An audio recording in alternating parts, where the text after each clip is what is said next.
तो लंबी कहानी है, यहाँ इतना समय नहीं मैं आपको बता पाऊंगा। अब आगे ध्यान से सुनना भाई और बहनों इसी कथा में। तो ध्रुव परमात्मा से राज लेने के लिए माँ से पूछा ध्रुव ने, माँ उत्तम को राज किसने दिया? बेटा भगवान देता है, परमात्मा ने दिया, उसके भाग में लिख दिया, तेरे भाग में नहीं है। तो ध्रुव बोला मैं भगवान से राज लूंगा, यूं कहकर छोड़ कर चल पड़ा। अब ध्यान देना भाई और बहनों, ध्रुव छोटी उम्र में था और जब ऐसी घटना घटी तो ध्रुव ने आकर अपनी मां से पूछा कि मां ऐसे ऐसे पिताजी ने मुझे गोद से नीचे क्यों उतारा, मौसी ने मुझे पैर से ठोकर क्यों मारी। तो ध्रुव की माता जी ने कहा कि बेटा उनके पास में राज है, हमारे पास में राज्य नहीं है। तो ध्रुव ने कहा कि मां ये राज्य कैसे मिलता है, कौन देता है? तो देखो भाई और बहनों, यहां पर मां बाप की भूमिका होती है। ध्रुव की माता सुनीति ने कहा कि बेटा राज भगवान देता है। ये नहीं कहा कि बेटा लड़ाई झगड़ा करके राज मिलता है, छल कपट करके राज मिलता है, बड़े महाराजा को धोखे से मारकर फिर राजगद्दी प्राप्त की जाती है। ये नहीं बताया उसने, ये नहीं समझाया। वो तो कोरा कागज था, जो उसको मां बता देती वो तो उसी को स्वीकार कर लेता। तो बच्चे को बिगाड़ने में और बच्चे को सुधारने में सबसे बड़ा हाथ किसका? माता पिता का। तो सुनीति ने क्या कहा कि बेटा भगवान देता राज, भगवान की भक्ति से राज मिलता है। उसी समय ध्रुव पिछले संस्कार के कारण, ये छोटी सी उम्र में क्या करे लड़का, क्या जाने भक्ति भगवान क्या है, कहां मिलेगा भगवान। उसी समय घर से निकल लिया जिद करके। मां ने बहुत समझाया, नहीं माना। बाद में जब उसके पिता को पता चला, उत्तानपाद को, तो उसने भी बहुत कहा कि बेटा मैं तेरे को आधा राज्य दे दूंगा, मत जा। लेकिन उसने कहा कि नहीं, अब मैं भगवान से ही राज्य प्राप्त करूंगा, और चला गया और अंत में राज्य प्राप्त भी किया। परमात्मा अपनी वाणी में क्या कहते हैं? ध्रुव जैसी आस नहीं, प्रहलाद जैसा विश्वास नहीं। ध्रुव जैसी आस नहीं, प्रहलाद जैसा विश्वास नहीं। मेरी सुनीति सी मात नहीं, जिसने बेटा भगत बनाया है। मेरी सुनीति सी मात नहीं, जिसने बेटा भगत बनाया है। सत कबीर द्वारे थारे पर एक दास भिखारी आया है।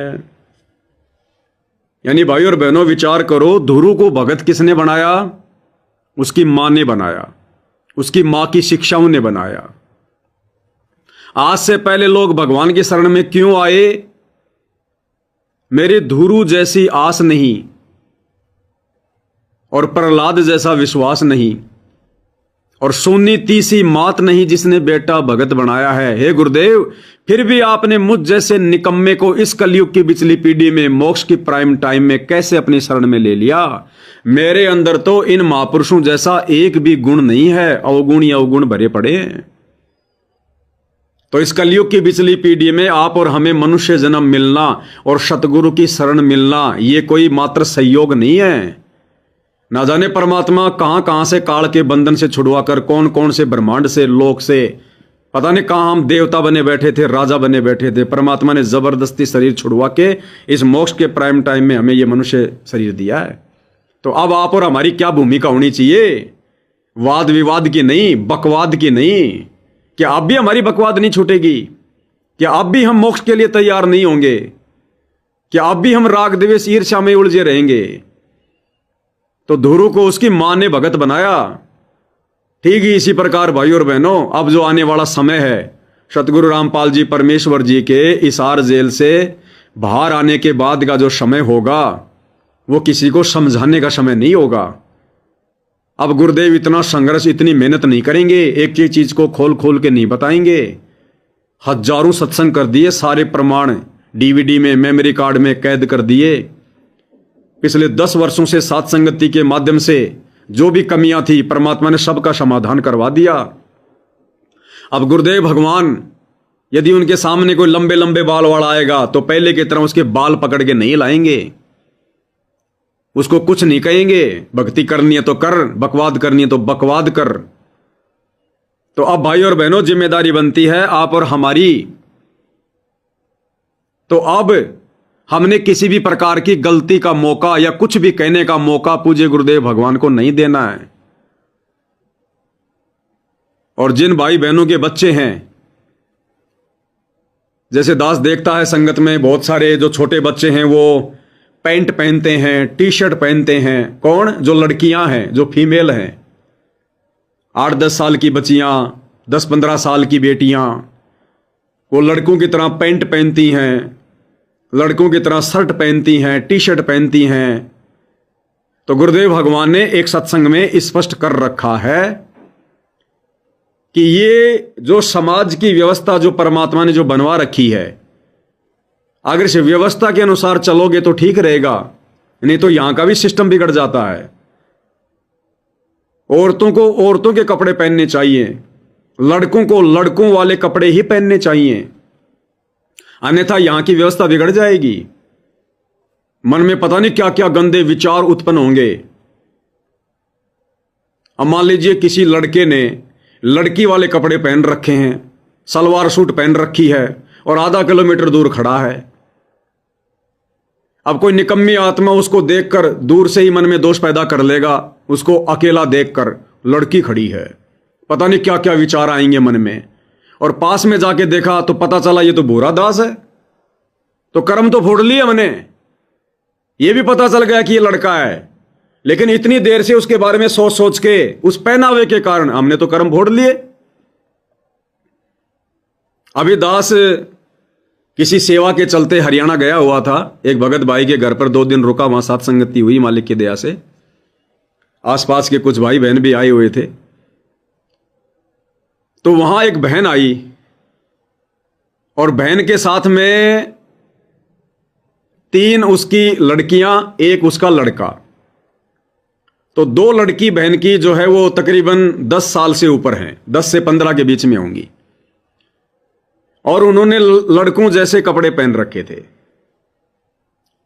अच्छा, एक तो मेरी समझ में आ गई कि ये लड़की है, क्योंकि उसका नयन नक्श बहन बेटी की तरह था। और जो दूसरी थी,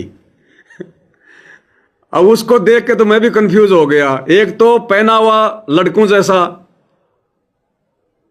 और ऊपर से परमात्मा ने उसका चेहरा भी ऐसा बना रखा लड़के जैसा। हालांकि सुंदर चेहरा था, लेकिन वो लड़के जैसा था, बाल वाल भी ऐसे कटवा रखे थे। तो शुरू में तो मैंने उसको भगत भाई समझ के सत्साहिब किया। बाद में जब हम लोग अंदर बैठे परमात्मा की महिमा में, और जब किसी ने कहा कि अरे भावना, तो फिर दास को एकदम से झटका लगा कि ये भाई है या भावना है। तो मैंने कहा कि बहन जी लड़का है या लड़का है, लड़की है? बोले भाई ये मेरी बेटी है। तो मैं को बहन जी अगर शक्ल से पहचान में नहीं आ रहा तो कम से कम इसका पहना हुआ तो लड़कियों जैसा लाओ।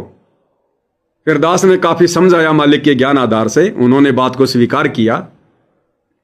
तो इस साथ संगति के माध्यम से भी जितने भी भगत भाई बहन हैं, उन सबसे दास की प्रार्थना है, विनती है, हमने परमात्मा के वचन में रह के चलना पड़ेगा। जो व्यवस्था परमात्मा ने यहां जो बना रखी है लड़कों के लिए, लड़कियों के लिए, हमने उस व्यवस्था में रह के चलना पड़ेगा, वरना यहां पर भी अशांति फैल जाएगी। तो माता पिता की यह जिम्मेदारी बनती है, किसी भी साथ संगति में जाओ, कहीं भी सत्संग में जाओ, तो अपने बच्चों को ढीले ढाले कपड़े, लड़का है तो लड़के वाले कपड़े, लड़की है तो लड़की वाले कपड़े, ढीले ढाले कपड़े पहना के लेके जाओ। पहचान बनी रहेगी, मन में किसी प्रकार का कोई दोष उत्पन्न नहीं होगा, जाने अनजाने में कोई गलती नहीं हो पाएगी। और कल को गुरुदेव भगवान आएंगे और उस समय यदि ये हरकत अगर दिखाई दी तो परमात्मा तो नाराज होंगे भाई। भले परमात्मा ना कहें कुछ भी, क्योंकि अब परमात्मा सिर में दर्द नहीं करेंगे, लेकिन परमात्मा देखकर दुखी तो होंगे ना कि देखो इतना ज्ञान देने के बाद भी इनको समझ में नहीं आ रही। तो भाई और बहनों, अब हमने थोड़ी सावधानी बरतनी है। हाँ, अपने घर पर चाहो तो जो बहन बेटियां हैं वो ढीले ढाले टी शर्ट वगैरह, लोअर वगैरह रात को सोते समय या अपने घर में अंदर रहते समय अपने घर में चाहे ढीला ढाला लोअर पहन लो, ढीली ढाली टी शर्ट पहन लो, कोई दिक्कत नहीं है। लेकिन घर से बाहर यदि आप दूध लेने के लिए भी जाते हो, घर का जो कचरा है यदि वो बाहर डालने के लिए जाते हो, तो आप उस लोअर में नहीं जा सकते, टी शर्ट में नहीं जा सकते। आपने वही ढीले ढाले वस्त्र पहन के जाने पड़ेंगे। अगर आप बहन बेटी हैं तो आपने बहन बेटी वाले ढीले ढाले कपड़े पहनकर ही जाने पड़ेंगे। अगर हमने टाइट कपड़े पहन लिए, कोई पैंट पहन ली, कोई जींस पहन ली, कोई टी शर्ट पहन ली, तो शरीर के जो अंग हैं वो परमात्मा ने उसी हिसाब से बनाए हैं माता बहनों के, तो वो तो उभरे हुए दिखाई देंगे भाई। अगर पैंट पहनोगे, टी शर्ट पहनोगे तो शरीर के अंग तो उभरे हुए दिखाई देंगे। और जिन उभरे हुए अंगों को देखकर काल शतलोक में काल प्रेरित हो गया, तो यहां के जीवों की क्या औकात है। ये तो बिल्कुल कलयुग का बिल्कुल मेन दौर चल रहा है। विषय विकार लोगों के सिर पर बैठे हुए हैं। और उन भगत माता बहनों को इस प्रकार के कपड़ों में देखकर अगर किसी के मन में गंदे विचार उत्पन्न होते हैं तो दोषी कौन हुआ? उसके तो बेचारे के कर्म फूट गए, और वो माता बहन अपने गुरु के आदेश की पालना ना करने के चलते वो भी दोषी हो गई। तो भाई और बहनों, कोशिश करो आप अपने घर में, अपने घर के सदस्यों के बीच में अगर ये टी शर्ट्स वगैरह, लोअर वगैरह पहनना चाहो तो पहन सकते हो। और यदि आपके घर पर आपका कोई भगत भाई आ गया तो उस समय आप नहीं पहन सकते। केवल अपने माता पिता, भाई बहन, बेटा बेटी के बीच में आप वो कपड़े पहन सकते हो अपने घर में। आपके घर पर अगर आपका कोई भगत भाई आ गया तो वो कपड़े आपको अपने घर में भी अलाउ नहीं होंगे। फिर ध्यान रखना, क्योंकि पांचों विकार सबके अंदर है। तो इन बातों का हम भाई बहनों ने विशेष तौर पर ध्यान रखना है। जिस प्रकार ध्रुव की माता सुनीति ने उसको भगत बनाया अच्छे संस्कार देकर, इसी प्रकार आप और हमारी भी जिम्मेदारी बनती है अपने बच्चों को भगत बनाने की, संस्कार देने की।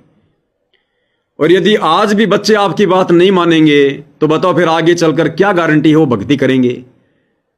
जो अपने माता पिता की आज्ञा में नहीं रह रहे, वो अपने गुरु की आज्ञा में रह के कैसे भक्ति कर लेंगे। तो आगे से ध्यान रखो, किसी भी साथ संगति में जाओ, कहीं भी कोई आश्रम में जाओ, कहीं भी अपने किसी रिश्तेदारी में जाओ, घर से बाहर जाओ, ढीले ढाले कपड़े ही पहनकर जाने हैं हमने। इन बातों का विशेष तौर पर ध्यान रखना।